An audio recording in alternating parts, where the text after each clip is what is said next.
Ang kwento ni Tomby. Ang kwentong ito ay hango sa totoong buhay. Mula ito sa isa nating tagapakinig. Karanasan ito ni Jairo. Walang eksaktong taon. Probinsya ng Negros. Aba, himala! Hindi ka umalis ng bahay? Anong nakain mo? Wala akong ganang magala sa baryo. Isa pa, gulo lang din ang aabutin ko doon kapag nakasalubong ko sina Marco. Kaya dito na lang ako, naglilinis ng bakuran. Natuwa pa sa akin si tatay.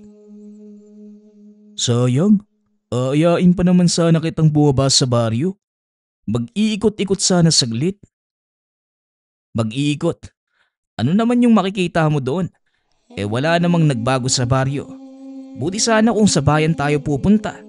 Yun, marami kang makikita. Paggabi na din kasi.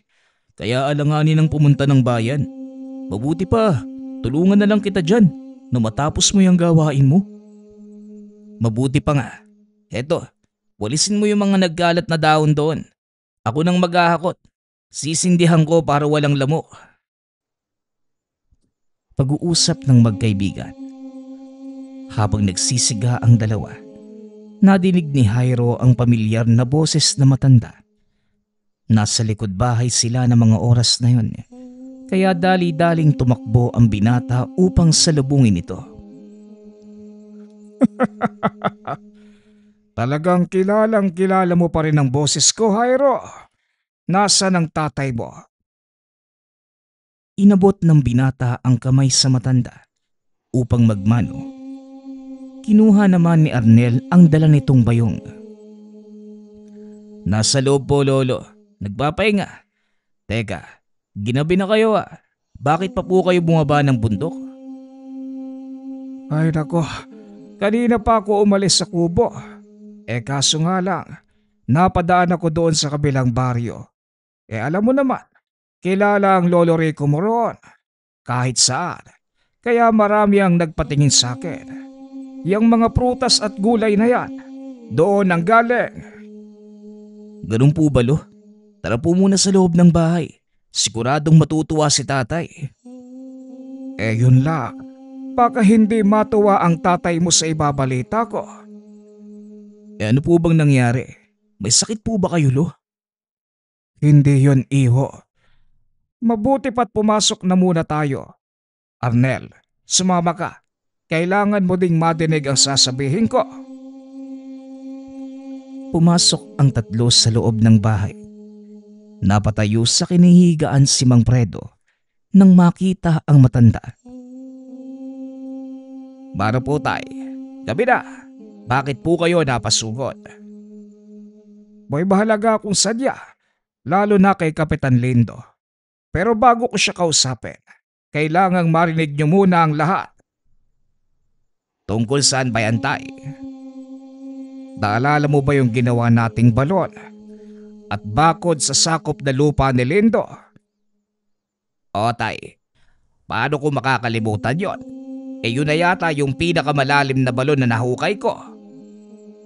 Yan mismo ang sadya ko rito. May mga bagay akong hindi sinabi sa'yo nung araw na natapos natin ang paghukay. Kung natatandaan mo, bumaba ko doon sa balon. Para tignan, hindi ba? Oo, tanda ko po yun. Pero hindi na ako nakapagtanong. Bakit nga ba tay? May naiwan akong maliit na kahon dito.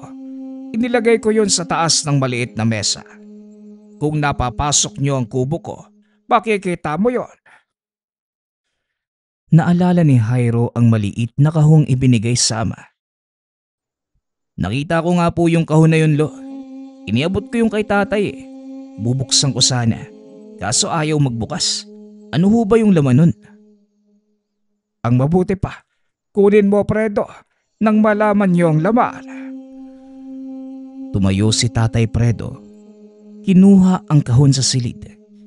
Iniabot niya ito kay Tatang Jericho. Nagtataka nga po ako kung bakit nyo iniwan ang kahon na yan.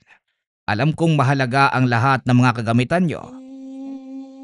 Sinadya kong iwanan ito dahil ayokong matukso. Tugon ng matanda, sabay ihip sa kahon. Nagulat si Jairo dahil kusa itong nagbukas. Teka, ano hong ginawa nyo? Paanong nagbukas yung kahon na yan? Ang kahon na ito, selyado ng isang orasyon. Na ako lang ang nakakaalam. Heto ang laman ng kahon. Tinanggal na matanda ang itim na telang nakabalot sa laman ng kahon. Tumambad sa kanila ang malaking tipak ng ginto. Halos sinlaki ito ng kamao ng isang sanggol. Nakuha ko ito sa ilalim ng balo nung bumaba ko para siyasatin. Nakabara ang tipak ng gintong ito sa isa sa mga tuburan. Noong una, akala ko dilaw na bato lamang. Ngunit nang tamaan ito ng sinag ng araw, napagtanto ko na hindi ito pangkaraniwang bato lang. Hindi makapaniwala si Tatay Fredo sa mga nakita. Ako ang naghukay, pero hindi ko napansin na may ginto pala sa lugar na yon. Kahit ako anak, hindi din makapaniwala dahil wala namang palatandaan na may deposito nga ng ginto sa lugar. At ito ang dahilan kung bakit ako pumunta. Hindi lang sa lupa ni Lindo matatagpuan ang deposito, kundi maging sa buong sityo. Sigurado ka ba, Tay? Saan naman nanggaling ang impormasyong yan? Binulong sa akin ng mga kaibigan kong duwende. Sigurado ako sa sinasabi ko. Kailanman, hindi sila nagkamali.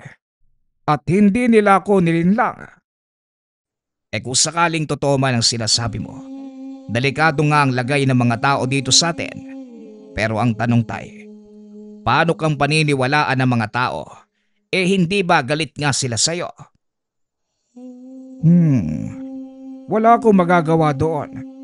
Ginawa ko lamang ang alam kong tama na mga sandaling yon. Kaya malinis ang aking konsensya at nasa kanila na kung maniniwala sila o hindi. Mahirap yan, Tay.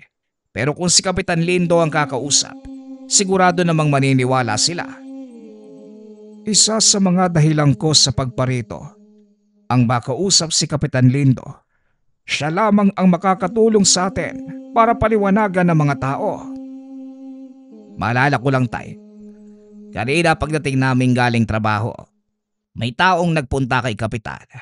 Ang totoo, ilang beses na silang nagbabalik-balik. Pilit na binibili sa matanda ang lupa, pero nagmamatigas si Kapitan Lindo. Pagkatao, sino naman ang mga yon?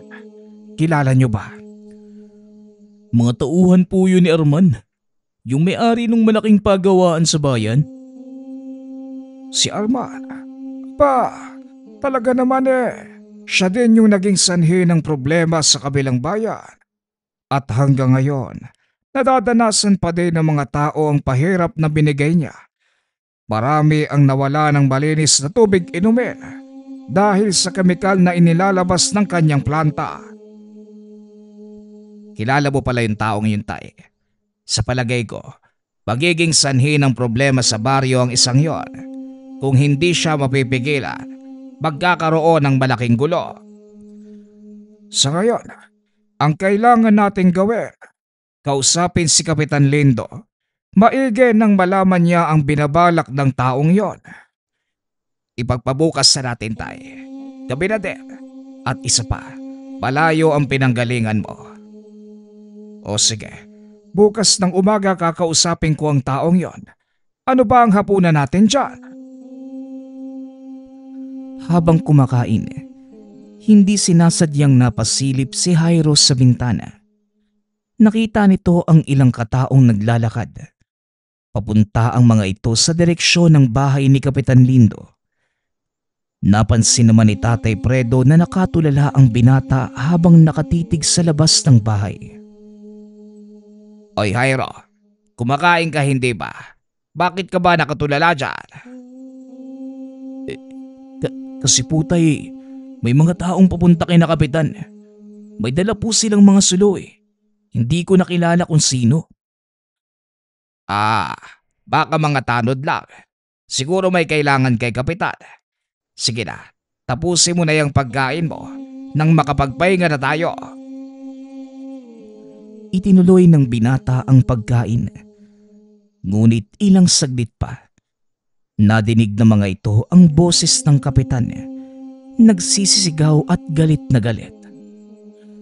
Sa palagay ko, hindi tanod ng mga tao yon. Yan din ang hinala ko, Fredo. Halika, puntahan natin. Sige tay, sandali at maghuhugas lang ako ng kamay. Naglakad ang dalawa papunta sa bahay ng kapitan. Inaya ni Jairo ang kaibigang si Arnel. Ngunit nakatulog ito sa kinauupuan. Ay nako, bahala ka nga dyan. Kakatapos mo lang kumain, tulog ka na agad. Mag-isang sumunod si Jairo sa tahanan ni Mang Lindo. Naabutan nitong naglalakad ang dalawang nakakatanda. Oh, Jairo, bakit ka sumunod? Nasaan si Arnel? Yung putay, natulog doon sa upuan. Pambihira, hindi ka na din sana sumunod. Masyadong delikado. Baka mamaya magkaputukan pa. Pag-uusap ng mag-ama. Pagkarating ng mga ito sa tahanan ng kapitan, nakita ni Tatay Fredo ang apat na kalalakihan. Kahit nakatalikod ang mga ito sa kanya, nagawang kilalanin ang isa sa mga panauhin ng kapitan. Abat, sila din yung kalalakihan pumunta sa kanya kanina.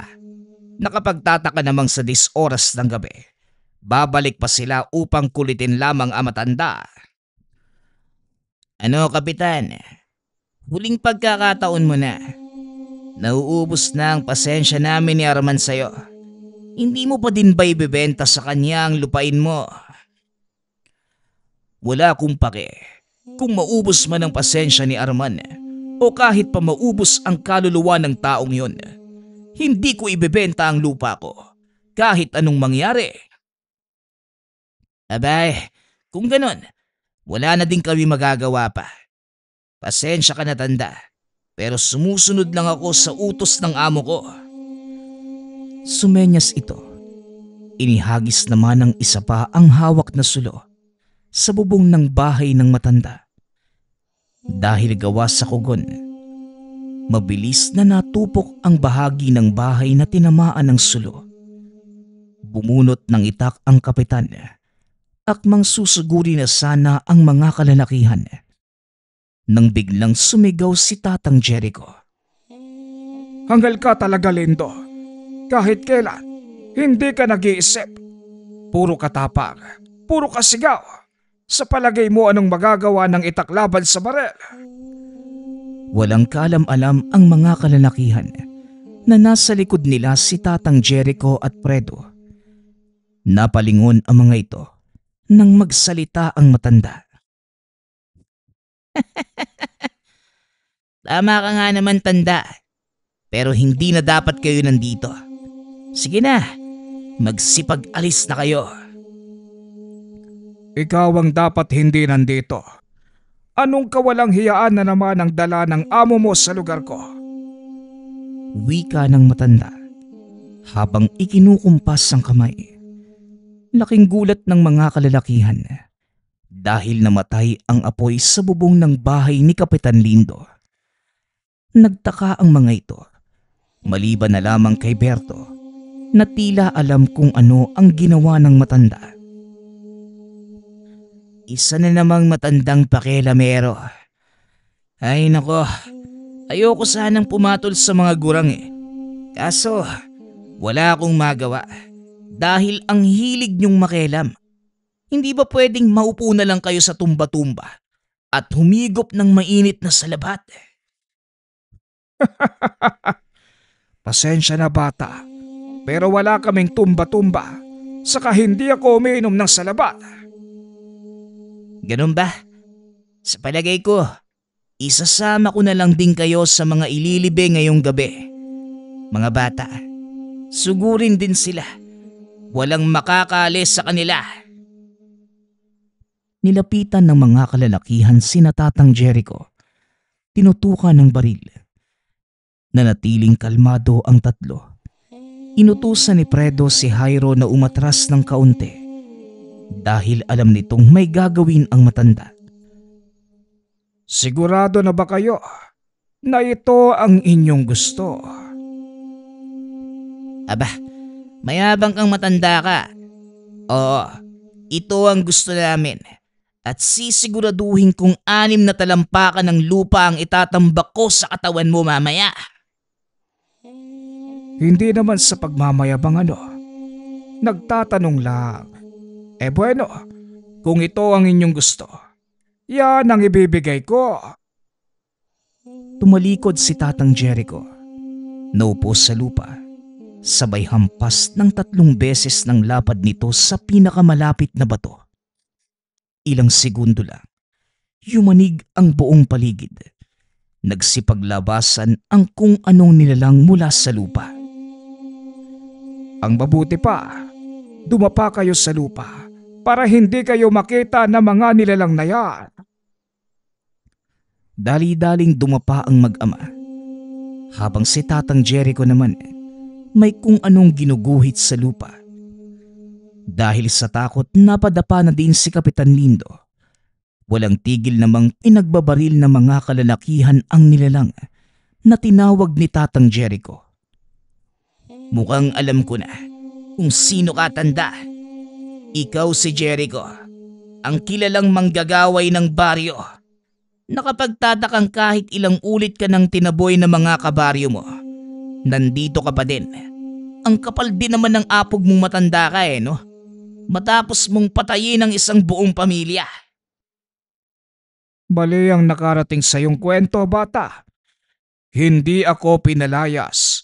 Kusa kong umalis dahil ayokong magdulot ng kaguluhan sa sarili kong baryo at may dahilan kung bakit ko pinatay ang pamilyang yon. Dahilan? Yung sinabi mong mga aswang sila. Kalokohan. Walang ibang aswang sa baryong ito, kundi ako. Kaya pasensya na. Alam mo na ang sikreto ko. Hindi na kita papatagalin pa. Hindi ako natatakot sa iyo. At sa palagay ko, ikaw ang hindi na magtatagal. Sinugod ng lalaki si Tatang Jericho. Hindi pa man ito nakakalapit sa matanda. Bigla itong nangisay. Dahan-dahang napaluhod ang lalaki hanggang sa tuluyang mapadapa sa lupa. Samantalang ang mga kasamahan naman, tuluyan ng nilamon ng mga nilalang na tinawag ni Tatang Jericho. Walang hiya kang matanda ka. Sa oras na malaman ni Arman ang ginawa mo sa akin, sigurado kong malilintigan ka. Yun nga ang hinihintay ko. Tignan natin kung ano ang gagawin ni Arman sa oras na malaman niyang ako ang pumatay sa iyo. Matapos itong sabihin ni Tatang Jericho, biglang namilipit ang leeg ng lalaki hanggang sa tuluyang namatay. Nilingon nito sina Fredo at inutusang dalhin ang katawan ng lalaki sa harapan ng bahay ni Arman. Nababaliw ka na ba, tay? Bakit naman namin gagawin yon? Isa pa, hindi ko din alam kung nasa ng bahay ng Arman na yan. Pinakamayamang tao sa bayan si Arman. Natural siya ang nagmamay-ari ng pinakamalaki at pinakamagarang mansyon sa lugar. Yun ang hanapin ninyo. Nang gabing yun, kinarga ng mag-ama ang katawan ng lalaki sa karo. Dinala ito sa bayan. Mabuti na lang at wala ng gaanong tao, kaya hindi sila napansin. Tinakpan din ng mga ginapas na dayami ang katawan ng lalaki para itago ito. At nang makarating sa harapan ng bahay ni Arman, kagad nila itong ibinaba. Ngayon, tignan natin kung anong magagawa ng Arman na yan. Tara na, nagawa na natin ang pakay dito. Balikan natin si Kapitan. Siguro hanggang ngayon, tulala pa din ang taong yon. Ikaw ba namang makakita ng nilalang eh? Di ka ba matutulala? Nararapat lang sa kanila yon. Nagkamali sila ng baryong papasukin. Pagkarating sa tahanan ni Kapitan, nakita nila itong nakaupo sa atangan. Naroon na din si Arnel. Tinutulungan ang matandang ayusin ang mga nagkalat na gamit. Oh, kumusta ang pakiramdam mo, Lindo? Maayos naman, Manong. Kaso itong bahay ko, sinira ng mga lintik na yon. May nangyari pang mas malaking gulo. Sa mga sandaling ito, marahil nagkakagulo na sa bahay ni Arman at malalaman niya kung sino ang responsable sa pagkamatay ng tauhan niya. Anong balak mong gawin ngayon?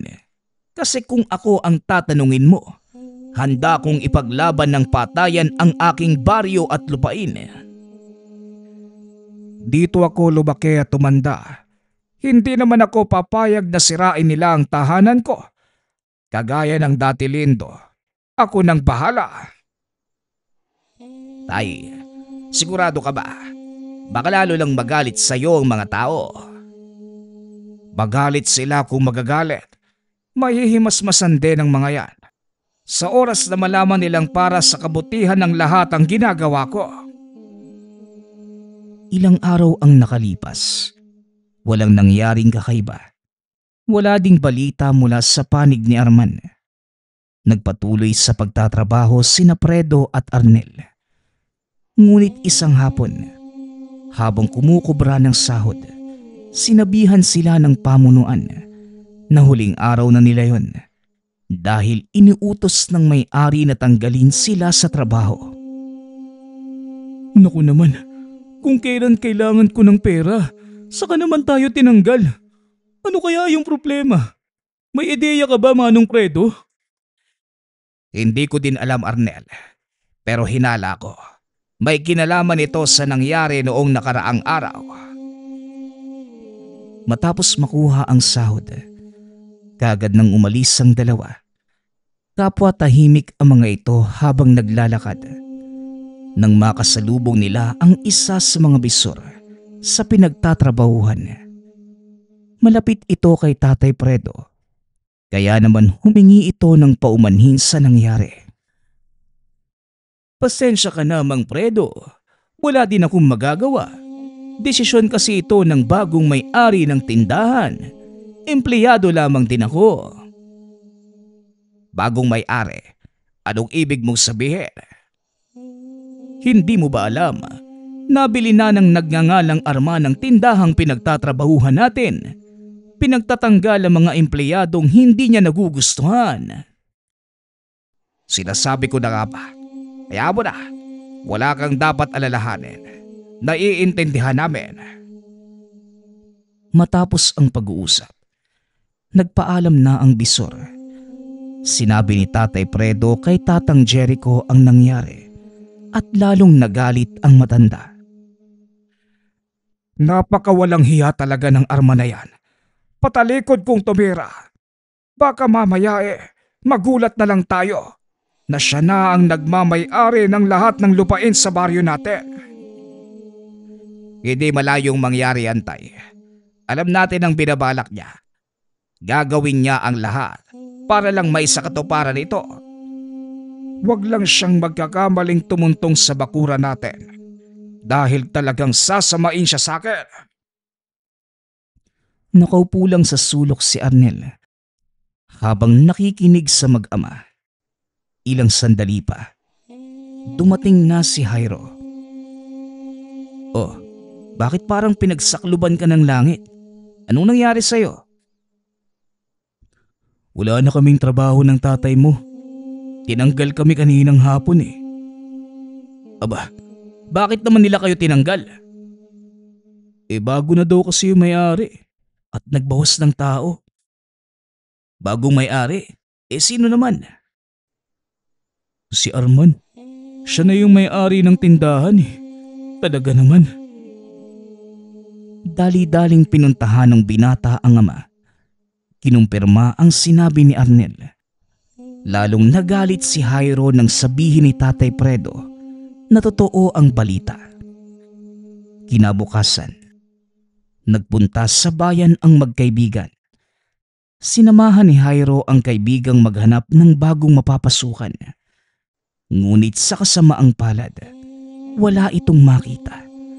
Lahat ng nilalapitan ni Arnel ay tumatanggi, kahit pa may bakanting trabaho.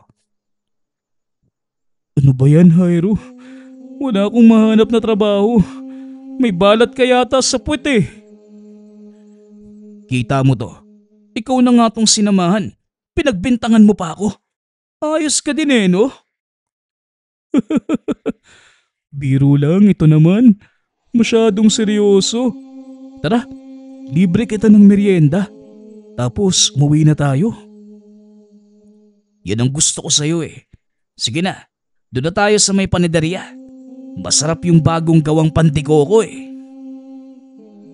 Habang kumakain ang dalawa, nakita ni Jairo ang palaging kaaway na si Marco. Napansin din siya nito. Ngunit imbes na lapitan, nginitian lamang siya nito ng nakakaloko. Tignan mo yan mukong na yan. Kung makatingin akala mo, nabili niya yung buong bayan eh, no? Ay naku, hayaan mo na nga yan. May mas malaki pa nga tayong problema eh. Nagpatuloy sa pagkain ang dalawa.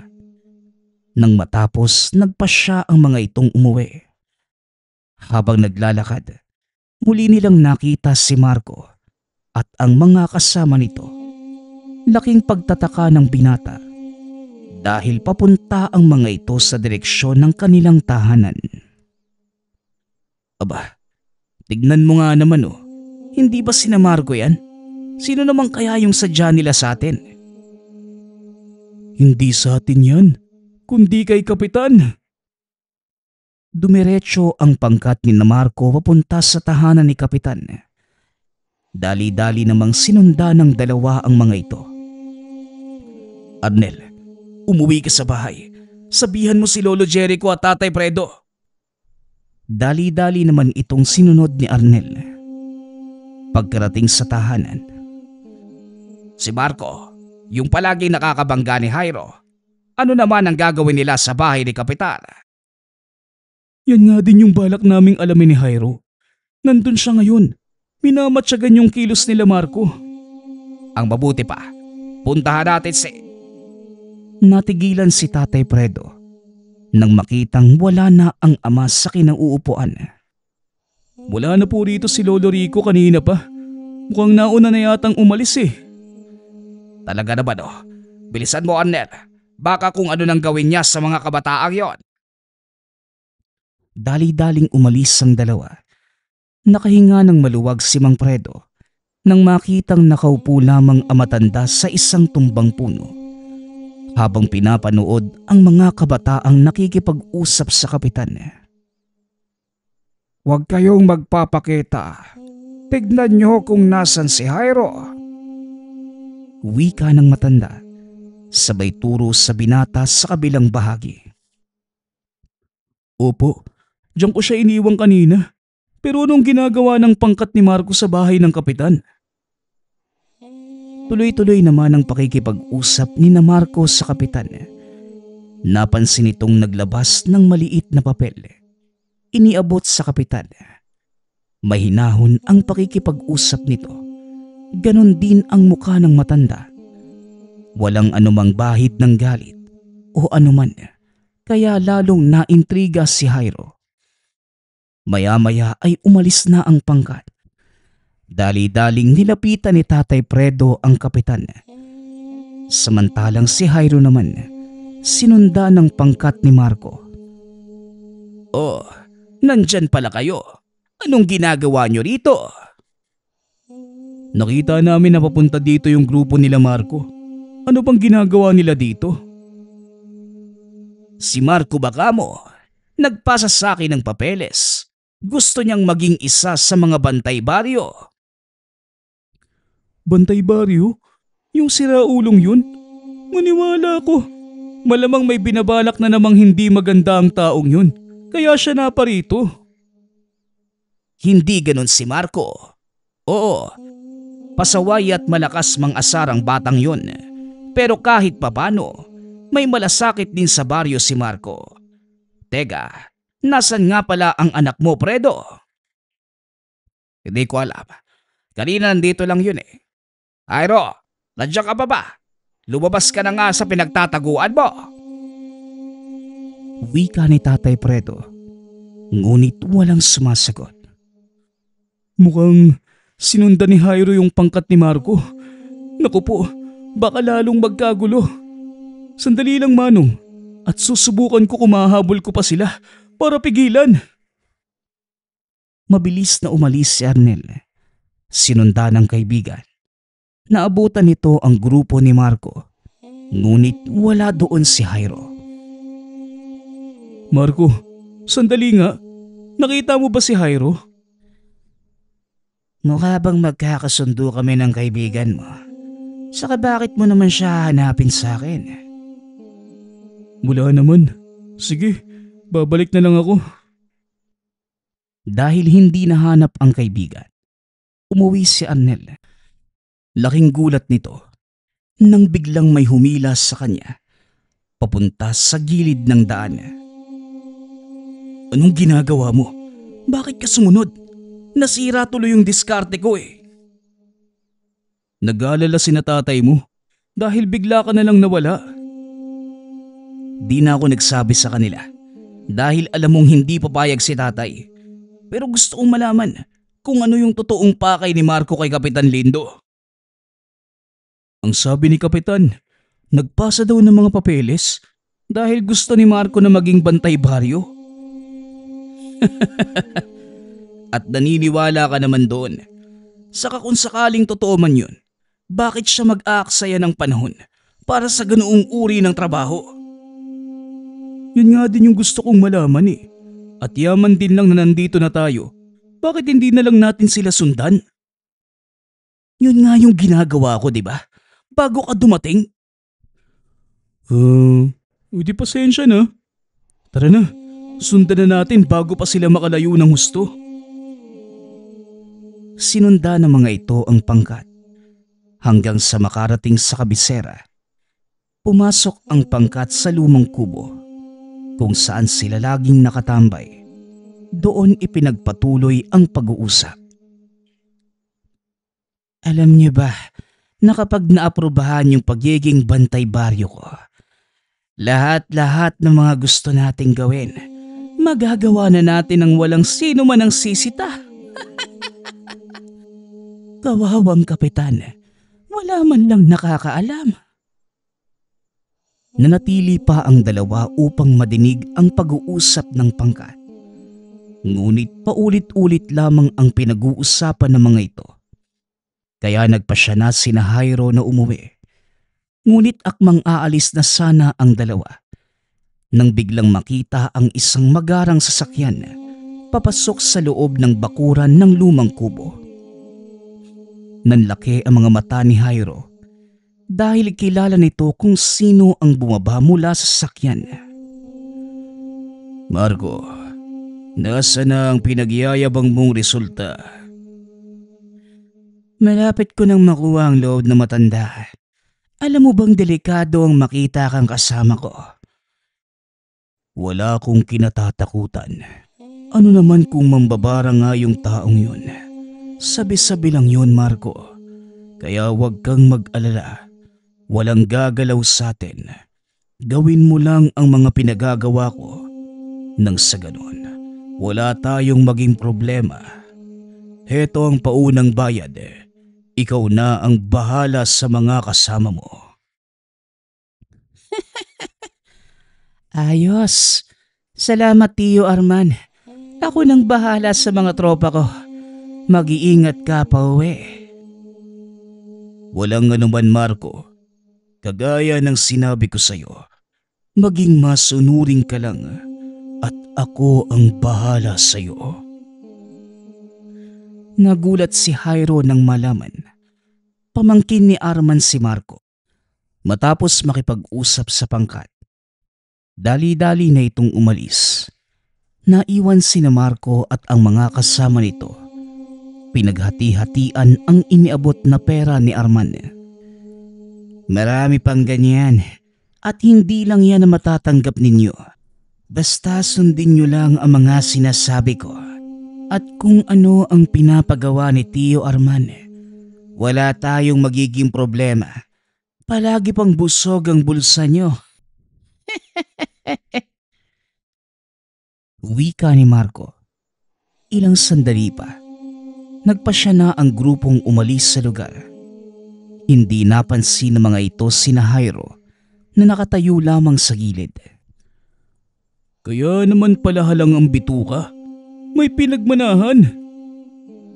Di na ako magtataka kung isang araw sundan niya ang yapak ni Arman. Tara na, mukhang wala na tayong mapapala dito. Umuwi ang dalawa. Sinabi kay Tatay Fredo ang mga nalaman. Maging ito ay nagulat na mapag-alamang pamangkin ni Arman si Marco.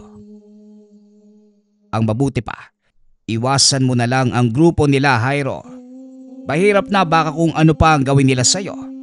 Malalakas na ang loob ng mga yan dahil protektado sila ni Arman.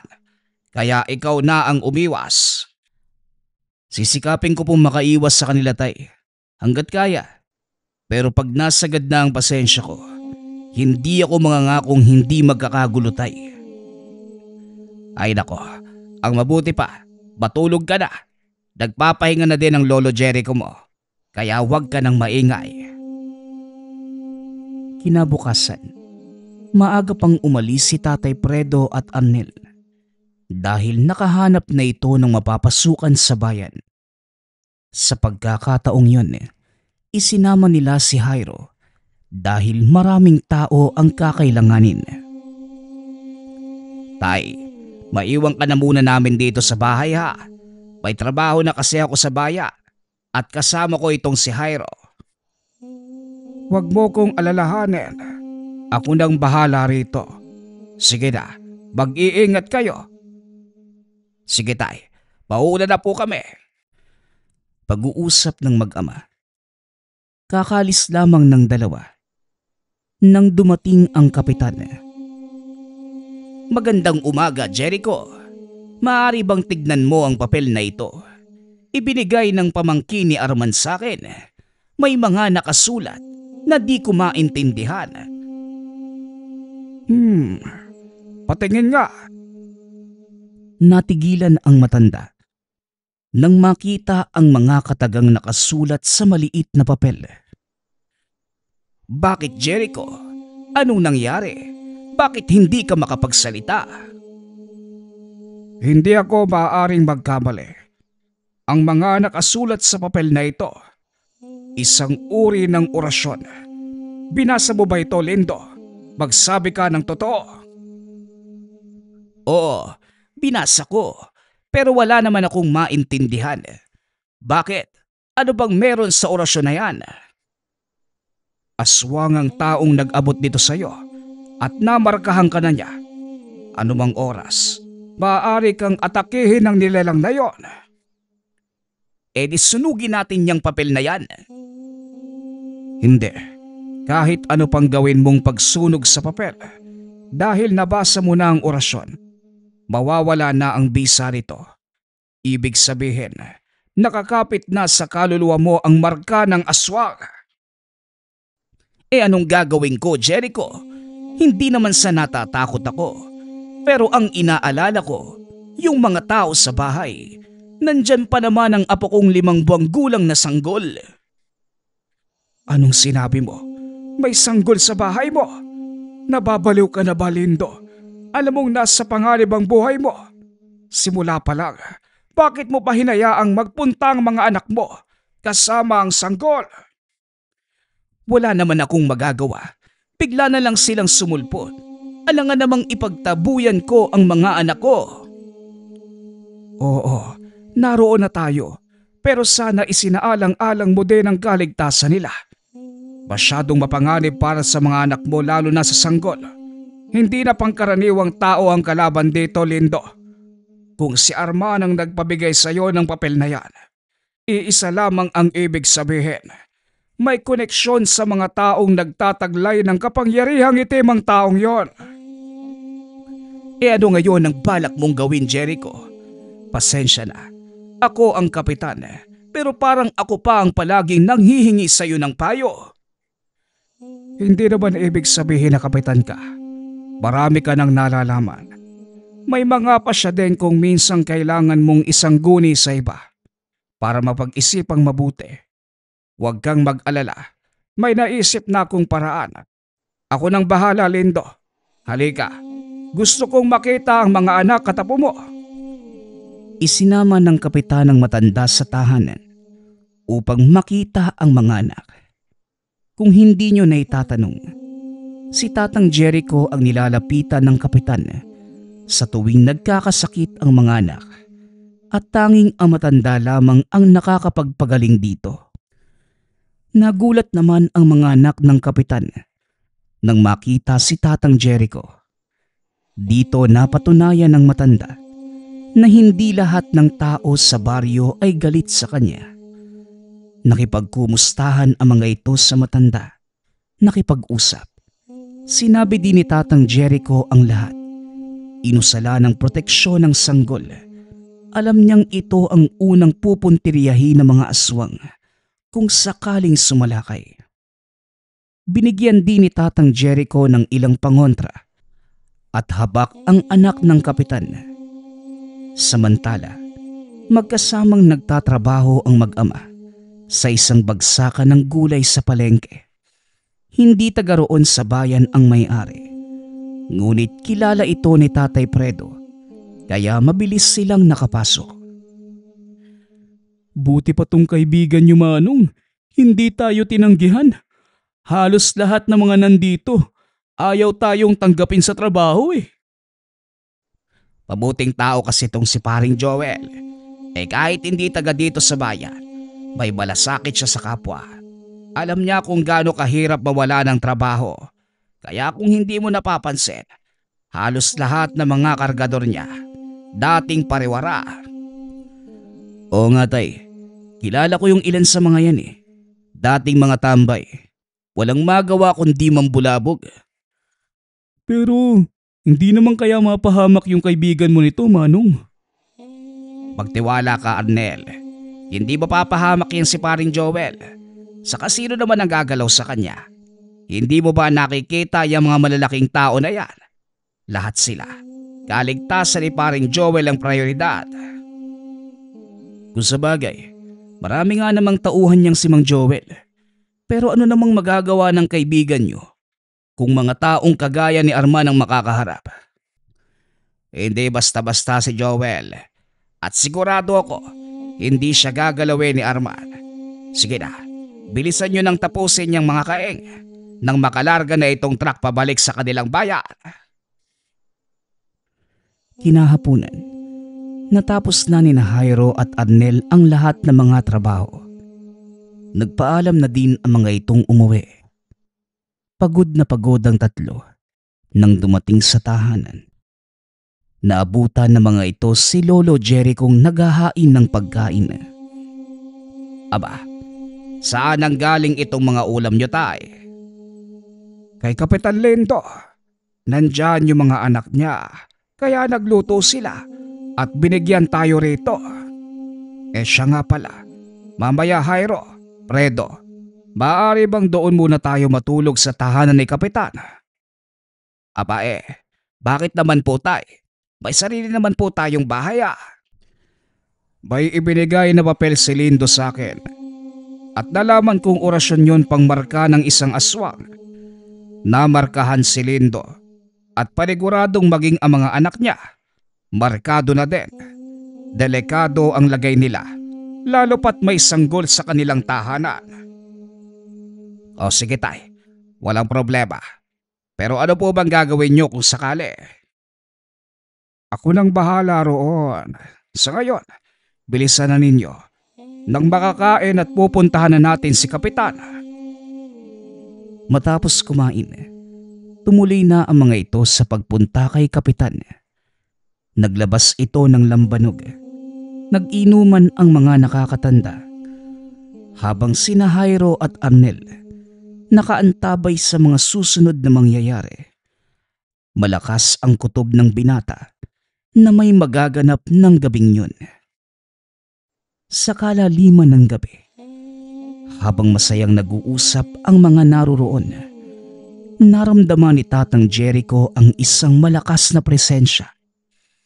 Pasimple itong tumayo, nagkunwaring iihi. Tinapik nito sa balikat si Fredo. Alam na nito ang ibig sabihin ng ama, kaya makalipas ang ilang minuto, sumunod na din si Fredo palabas ng tahanan. Mga anak, pumasok na kayo sa mga kwarto nyo. Gabi na, patulugin nyo na din ang sanggol. Utos ni Kapitan sa mga anak. Nagsipagpasukan naman ang mga ito sa silid. Samantala, nakakaidlip na si Jairo nang mapansin itong biglaang tumahimik sa loob ng tahanan.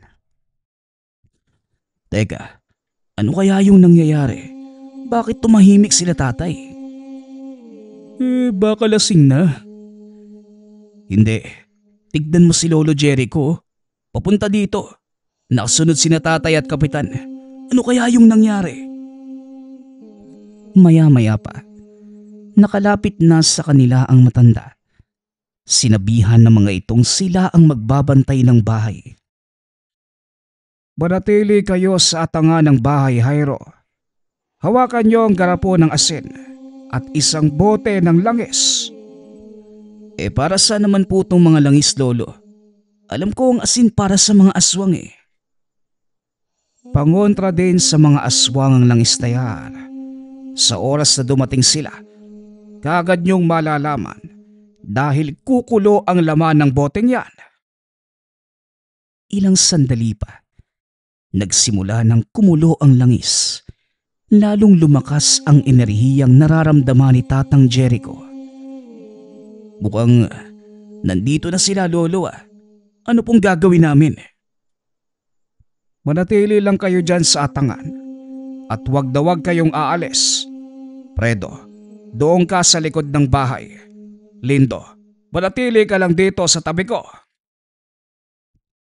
Habang nagsasalita ang matanda, isang figura ang nagpakita. Naglakad ito papunta sa kanilang kinatatayuan. Ngunit hindi magawang lumapit ng husto dahil na din sa malakas na bakod na inilagay ng matanda. Sinasabi ko na nga ba, si Tatang Jericho na naman. Mabuti at nagkita na tayo dito. Hindi na ako mahihirapang hanapin ka kung saan. Alam ko na ang dahilan kung bakit. Siguro nakita mo na ang ginawa ko sa tauhan mo. Oo, alam ko na ikaw ang may gawa nun. Pero tignan natin kung hanggang saan ang husay mo, tanda. Hindi mo pa nga pala ako kilala, no? Pero ikaw, kilalang kilala kita, Arman. Ikaw ang nag-iisang anak ni Alfon. Ang aswang na pinatay ko, na naging dahilan kung bakit nagalit sa akin ang mga tao. Ikaw din ang nagpakalat ng maling balita tungkol sa akin para pagtakpan ang katauhan niyong mag-ama. Oo, at ang lahat ng nangyari dito, gagagawan mo. Gagagawan ko o bunga ng paghihiganti mo. Huwag mong baliktarin ang mga nangyari, Arman. Dahil kahit anong gawin mo, lalabas at lalabas sa katotohanan. Wala nang lalabas na katotohanan dahil sisiguraduhin ko ngayong gabi lahat kayong narito magiging hapunan ko at ng mga kasama ko. Naglabasan mula sa paligid ang napakadaming nilalang. Napalibutan ang buong bakuran. Ngunit hindi nila magawang pasukin ang depensang ginawa ni Tatang Jericho. Hindi ka makakapasok sa bakurang ito. Kaya kung ako sa'yo, aalis na lang ako. Aalis. Sa palagay mo, ganun lang kadali yun. Ito ang pinakahihintay ko. Alam mo bang sinadya kong gumawa ng kaguluhan sa pamagitan ng pagbabanta sa kawawang kapitan na aagawin ko ang kanyang lupain para lumabas ka. Sinasabi ko na nga ba walang kinalaman ang gintong nakuha namin sa balon. Ako ang totoo mong pakay. Simula nang mapatay ko ang iyong ama. Tama na ang satsat. Alam kong may kahinaan ang iyong depensa. At alam ko ding hindi mo nasasakop ang kalangitan. Napatingala si Tatang Jericho. Nakita ang mga nilalang na bumubulusok pa ibaba. Dali-daling naglabas ng patalimang matanda. Nag-usal ng mga dasal sa palad. Sinugatan ito. Inilapat sa lupa at muling nagbulong ng mga orasyon. Isa-isang naglabasan ang may mga tinik na baging. Bumalot ito sa buong bahay. Hindi nagawang makapasok na mga lumilipad na nilalang. Kaya ang sinugod na mga ito, si Tatay Fredo. Kahit papano, may karanasan din ito sa pakikipagsagupaan. Dahil noon pa man, palagi na itong kasama ni Tatang Jericho sa pakikipaglaban. Dinampot ni Tatay Fredo ang mga nakalapag na sibat. Binato ang mga papasugod na nilalang. Isa-isang nagsipagbagsakan ang mga ito. Matapos, kinuha ang buntot pagis sa likod. Pinagahampas ang mga bumagsak na nilalang. Nakatingin lamang si Arman habang pinaghataw ni Tatay Fredo ang mga kasamahan. Nakalimutan kong sabihin, bahusay din palang makipaglaban ang anak kong si Fredo. Mga walang hiya kayo! Galit na galit si Arman. Habang patuloy naman itong inaasar ni Tatang Jericho. Sina Jairo naman, hinihintay ang susunod na gagawin ng matanda. Panahon na para tapusin ang labang ito. Ibinaba ni Tatang Jericho ang depensa para makapasok ang mga aswang. Hindi pa man nakakalapit ang mga ito. Biglang naglabasan sa lupa ang mga ugat ng puno. Pinaglilingkis ng ugat ang mga aswang.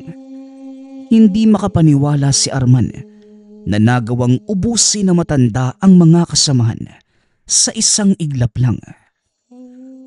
Hindi mo nga talaga ako kilala, Arman, ano? Sana man lang, inisip mo kung paano kong napatay ang iyong ama. Malakas na aswang si Alfon, pero nagawa ko siyang ibalik sa impyernong kanyang pinagbula. Hindi na nagsalita pa si Arman. Kagad itong sumugod kay Tatang Jericho. Nakipagbuno ang matanda. Hindi makapaniwala si Jairo sa lakas na ipinapakita ng lolo. Nasipat din ito si Marco sa sulok. Ngunit sa halip na tumulong, tumakbo palayo ang binata. Ubod talaga ng duwag yung taong yun. Hayaan mo na siya. Mabuti na at alam natin bahag din ang buntot niya. Ibinaling ng dalawa ang atensyon kay Tatang Jericho. Malalakas sa suntok ang ibinibigay ng mga ito. Halos patas lamang ang lakas. Ngunit sa isang maling kilos ni Arman, nagwakas ang kanilang laban. Sinubukan itong gamitan ng tegalpo si Tatang Jericho. Ngunit hindi tumalab at nang gumanti ang matanda, hindi na ito makagalaw. Hindi mo naman sinabing batuhan pala ng tegalpo ang gusto mong laban. Pasensya na. Bilang manggagaway, ang pagbabato ng mga tegalpo ang pinakalakas ko. Nakaakto ang kamay ni Tatang Jericho na parang sinasakal si Arman. Mahigit 2 dipa ang layo ng matanda sa kanya. Ngunit nagagawa niya itong saktan. Hindi pa din magawang kontrahin ni Arman ang tegalpo ni Tatang Jericho. hanggang sa nagbalik na ito sa anyong tao. Dito na magwawakas ang salinlahi niyong mag-ama. Sayang lang at ginamit niyo ang inyong kapangyarihan para sa panlalamang. Biglang ikinuyom ni Tatang Jericho ang kamao. Nabali ang leeg ni Arman. Bumagsak ang katawan nito sa lupa at tuluyang pumanaw. Dito na nagwawakas ang buhay ng isang gahamang aswang. Sinayang ni Arman ang kanyang pagkakataon sa paghihigante. Nabalot ng galit ang taong ito na naeg ang paghihigante hanggang sa tuluyan na siyang lamunin ng kadiliman sa kanyang puso. Matapos ang kaganapang yun, nagbalik na sa ayos ang lahat. Gamit ang kakayanan ni Tatang Jericho na magbura ng alaala, tinanggal nito sa isipan ng mga anak ni Kapitan Lindo ang kaganapan ng gabing yun. Naibalik din sa dating may-ari ang mga nabiling ari-arian ni Arman. Muling nagkaroon ng kaayusan sa lugar. Naglaho na lamang din sa isipan ng mga tao ang usapin tungkol sa gintong natagpuan sa balon ni Kapitan Lindo. Minabuti na lamang nilang wag itong ilantad para na din mapangalagaan ang kapaligiran. Muling bumalik sa kabundukan si Tatang Jericho. Ngunit paminsan-minsan, umuuwi pa din ito sa kanilang tahanan. Sa tulong ng kapitan, naunawaan ng mga tao ang lahat ng nangyari sa matanda. Muli nila itong tinanggap. Ngunit nanatili sa kabundukan si Tatang Jericho. Mas ginusto nito ang mamuhay ng payapa at tuluyang wakasan ang pagiging manggagamot ng baryo. Nagpapasalamat nga pala ako sa lahat ng sumusuporta sa ating channel. Nawa ay patuloy niyong suportahan at pakinggan ang ating mga kwento. Hanggang sa muling pakikinig. Paalam.